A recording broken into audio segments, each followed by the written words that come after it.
beeping again. Fabulous. Hi, guys. We're going to try this one more time. If you're just joining us for this e-learning activity, we are opening to page 524 in our in our classroom textbook.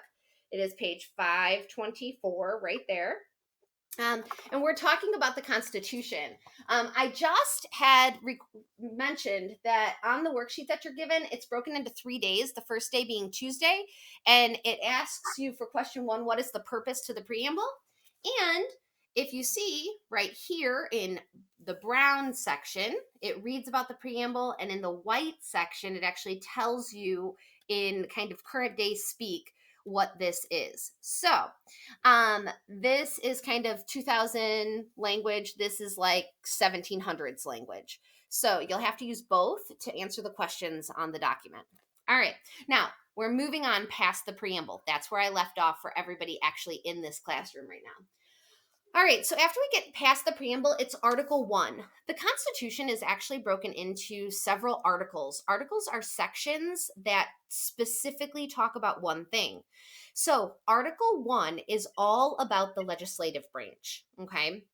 So, you're going to read through this and you're going to find answers to questions like how long can a senator be in office? How long can a member of the House of Representatives be in office? What are the requirements of being in office? So on let's see, C and E of that worksheet, one says what are the requirements, one says what are the qualifications. Qualifications and requirements are the same thing. So with that, you can essentially, kind of answer that question the same way. So if you figure out the requirements or you figure out the qualifications, either way. All right.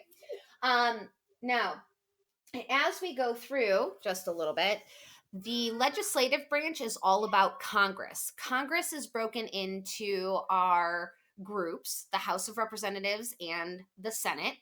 And then, of course, that is our lawmaking body. So they're the ones who go through, create a lot of our laws for our nation. Now, they're not the only people that can create laws. We know that the president can create laws too, which brings me to Article 2. So if we flip several pages, Article 1 is the longest by far. But Article 2 starts on page 531 and it goes along with Section 2. That's what you'll be doing on Wednesday. Okay. So Section 2 starts on page 531. I've given you those pages on the worksheet. It actually says 531 to 533. Okay. And the executive branch is all about our presidential powers. Okay.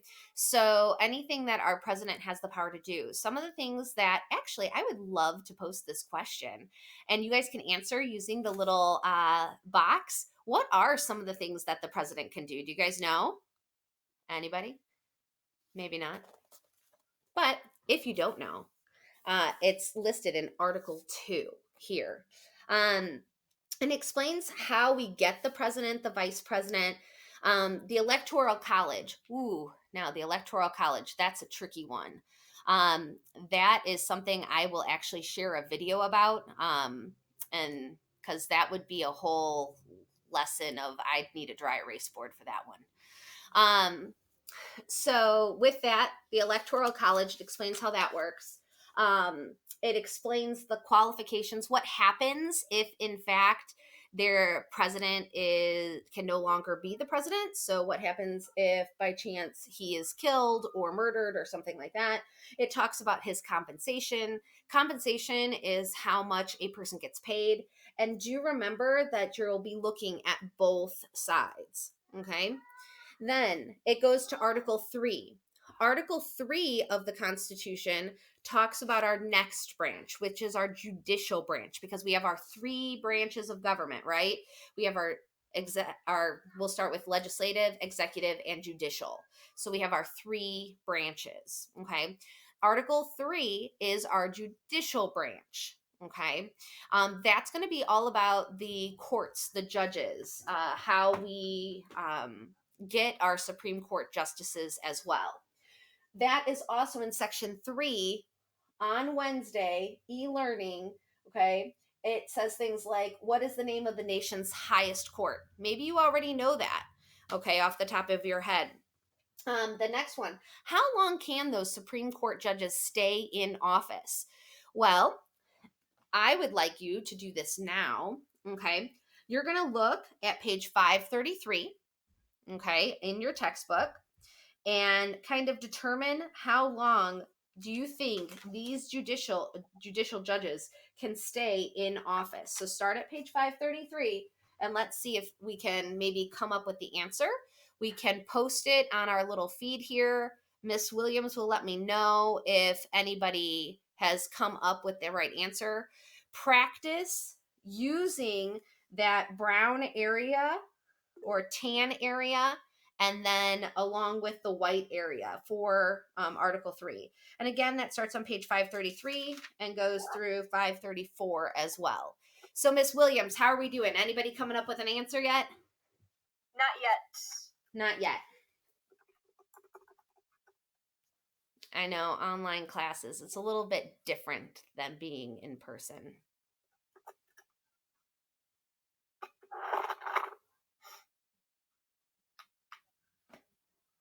We're going to give it just a little bit.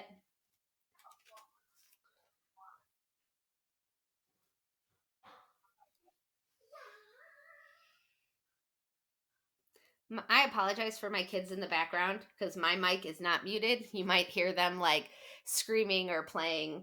So Anna says 2 years. Ooh, longer, a lot longer. That's all right. I like it. Jackson says as long as they want, question mark. You know, Jackson, you're actually really quite pretty correct. As long as they want. How can they get kicked out of office though? Because everybody has the opportunity to get kicked out of office. So sorry, I was just realizing some of the pictures that we're scrolling through on the kids' names. Jackson happens to have President Trump. So I chuckled for a second. But needless to say, the judicial branch, you can stay as long as you want, like RGB, right? Ruth Bader Ginsburg. She is an older woman. If you've never seen her, I don't know how fast I could actually pull up a picture of the RGB on my computer. Might be able to do it. Don't know how well the picture will be able to be seen, but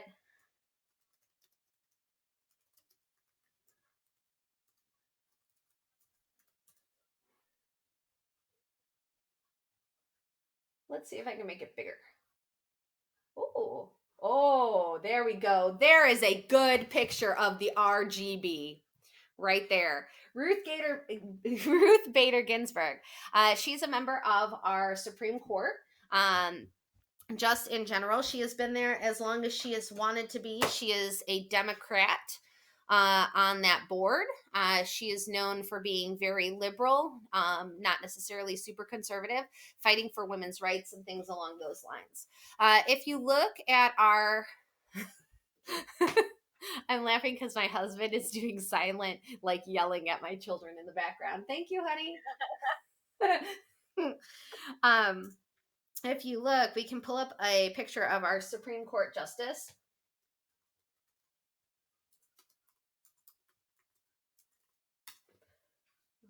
Please pick up an image. I should say justices. There we go.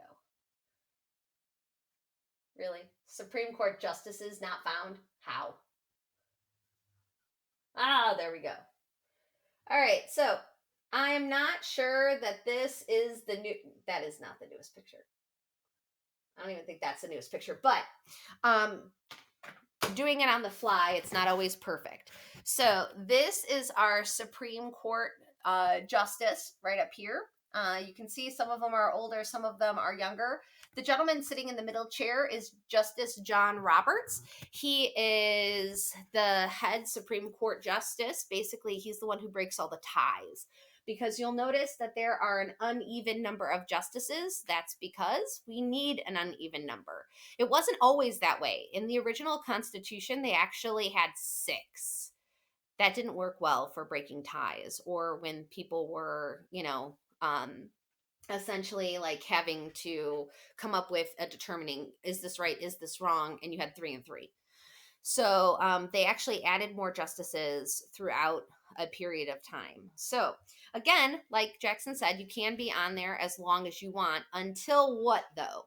I've talked a little while, hoping that somebody would come up with an answer. Nobody. All right, until they are sick or they are. Alex says until you commit a crime. Oh, yes, that's the other one, until you commit a crime. So, until you are sick and you are unable to do your job. So, for instance, do you think that it would be good for one of our Supreme Court justices to have Alzheimer's and be on the Supreme Court if they maybe were very forgetful about things? This would probably not work out so well. Unfortunately, they may forget facts or details of things that they were researching. So, if they get sick, and they are unable to do their job, then they need to step down, or if they commit a serious crime. Camden, do you want to come say hello? Is that what you're trying to do? Okay, come here. Say hello to all the kids. Hello. So wave hi. They can't talk to you because their mics are all muted. All right. Hi, Camden. Okay, next, of course, Lily. Oh, I'm so sorry, guys. Have you guys watched Jimmy Fallon's show at home yet? Because that's kind of comical. All right. Oh, look at all the kids are saying hi to you guys down here. All right. So moving on to our next parts. The last section, and there is so much. If we were in school, let me tell you, we'd spend an entire day talking about the legislative branch, and then an entire day talking about the executive branch, and another day talking about the judicial branch. But I just don't have that much time. Anyways, back to our worksheet. Our constitutional review. All right. At the bottom of our constitutional review worksheet is, I can get it to scroll down from sitting over here. It's like working backwards when you're sitting on the same side as the screen. So I apologize. Our last section is actually your Thursday e-learning. That has 4 questions, and it talks about all the amendments at the end. So you're talking about Articles 4 through 7. Article 4 starts on page 535 and goes on to 536. And it goes pretty quick. Those parts in the end are the articles for how to amend. Essentially, what are we going to do state to state? So if you guys flip in your books to page 535, okay, you're going to see Article 4. The way in which you read Roman numerals, and I'm just going to do this real quick because it's important that you know which article you're talking about. The V is a 5. If the I comes before the V, it's like 1 minus 5, which would be 4. So that's Article 4. If the I comes after the V, it's like saying 5 plus 1. So that's Article 6. So you have Article 4, which is IV, Article 5, which is V, and Article 6, which is VI, and Article 7, which is VII. I hope that made sense. All right. So Article 4. All right. If you look across on the top in red, in that white section, but it's typed in red, what is Article 4 about? You can type that into the little screen. What is Article 4 all about? There's some comments. I see the comment threads going up, so I know there's comments. So Nate says relations among states. Yes, it is the relations among states. And this is just to make sure that you're using the book correctly. It is the relationship among states. We have to have relations between our states. We are the United States of America, and we have to work together. Ways in which we need to work together. So, for instance, what happens if a criminal leaves Illinois and comes into Indiana? Are we just going to be like, hey, all right, you didn't break the law in Indiana, no worries? Yeah, no, we're not going to do that. Okay, so our police units need to work together. So we can capture somebody in Indiana and we can turn him back over to Illinois, even though he didn't or she didn't commit a crime in Indiana. Nod your head if that makes sense. Kind of. I can see heads. Oh, yay, heads. Oh, good. Um, Fabulous. All right. Other things that they talk about, if you scroll down on page 535 underneath relationships among states, you'll see clause 1 in red, clause 2 in red, and then clause 3 in red. That talks about fugitive slaves. Do you think we need that clause today in 2020? Shake your head yes for yes or no for no. Do we need that clause in 2020? No, we don't need that clause in 2020. Which leads me to a later amendment that allows us to change our constitution to kind of wipe some of that stuff out. Because obviously, after the slaves had, slave trade had stopped after what it will be the Civil War, we didn't need that clause anymore. All right, next, let's go to the flip the page.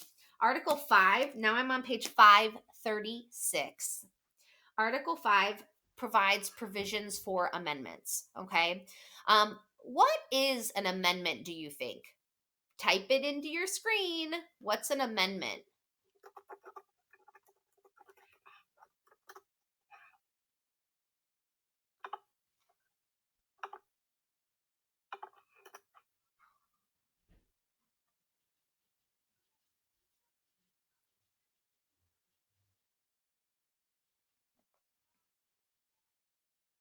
Okay, so Becca says something that we don't have that may need to be added. Yes, that's actually really good. So an amendment is a change that we're going to make to a document. So it's something that we don't have that does need to be added. So she is absolutely right. Okay. Um, all Article 5 is about how we're going to amend our Constitution, how we're going to change it. Article 6 talks about our national debts, how we're going to pay our national debts. Because let me tell you, our national debts were really big after the Revolutionary War. We had big problems, and the Articles of Confederation did not cut it. All right. So it talks about our debts. It talks about national law. So, what is going to be the authoritative law of the country, the national law or the state laws? And then the last part of that, it talks about how we take oaths of office. And then underneath Article 7, the very last article, it's the ratification of the Constitution. That actually, all that part is everybody signing the Constitution. Now, I do have one more thing to kind of show you what might help you in this. And I don't know if this is going to work on the screen, but I'm going to try. All right. So, one more thing that might help you, believe it or not, is this online textbook, Pearson Realize. Let me turn sideways so I can see my own screen here. If you go to the Pearson Realize, you guys don't actually have to do this right now. You can also obviously use your book, but some of you are going to be more driven towards a digital aspect. And you go down to where it says Topic 4, Constitution for the United States. This is the Independence Hall where the Constitution was written. Now, once we're in Topic 4, a Constitution for the United States, we're going to scroll all the way. Wait, hold on. We're going to go to Understanding the Constitution. And if we go all the way down to Understanding the Constitution, there is actually a digital copy of the United States Constitution. The reason why I like this is because, and I don't know if you guys can see this, but it actually breaks it up. So if you have a question about the preamble, you can click on this little section right here, and it's going to give you only the preamble. That's it. It's not going to give you other documents where you might get confused within it. Okay. Then Article 1. Okay. Oh, let me say this first. See the white area here? This is the actual preamble. We, the people of the United States, in order to form a more perfect union, and so on and so forth. Over here is the commentary. That means it's the explanation in blue. Then it does it again for Article 1, but it breaks it up into Article 1, Section 1. Then we can go Article 2, Section 2. And it tells you Article 2, Section 2 is all about the House of Representatives. Okay, so if you're finding it a little bit challenging to do in the book, it's worth it to go on to Pearson and see if the way in which they've laid this out makes more sense to you. That way you can answer all of those questions about the Constitution. Does that kind of make sense? Yes, no, shake your heads, yes. All right, fabulous. Now, I also need to tell you, remember how I said that I would spend a day on the legislative branch and a day on the executive branch and a day on the judicial branch and all that kind of stuff? There are videos that I'm going to ask you to watch. Those kind of take the place of our lectures. We know that social studies is not a heavy, intensive homework class. As you can see, there's 7 questions for one day. That's not that heavy. But a lot of the stuff that we do is discussion. And I can't easily have those discussions with you. So instead, please don't jip your social studies education about the Constitution. And please, please, please watch those videos. Um, Miss Miss Williams worked hard on finding those good videos. I did. You did. To kind of help you understand. And I really actually think if you watch the videos first before answering any of the questions, you'll even have a better idea of understanding the Constitution. All right. So at this time, I think I'm done with my explanation part, but I need to know if there's anybody who has any questions about what to do or how to do it. And then in a moment, what I'm going to do is I'm going to stop recording and I'm going to let you guys take your mics off. And since it might have been a time that we maybe haven't been able to talk to a lot of our friends and whatnot, I'll open up the mics and you guys can chit chat or ask me questions or, that kind of thing and see how this lovely quarantine is going. Are there any questions? So Enna does have a question, but it's Perfect. not about this week's agenda. Okay. She wants to know what we're going to do about the Civil War projects. So we are not going to be able to do the Civil War projects, obviously, if we are not in school to do the Civil War projects. Instead, we will have to come up with something else for you guys to do or learn about the Civil War in a different way. The Civil War project is the Civil War is more of a self-taught lesson. It's what we call kind of reversing the classroom.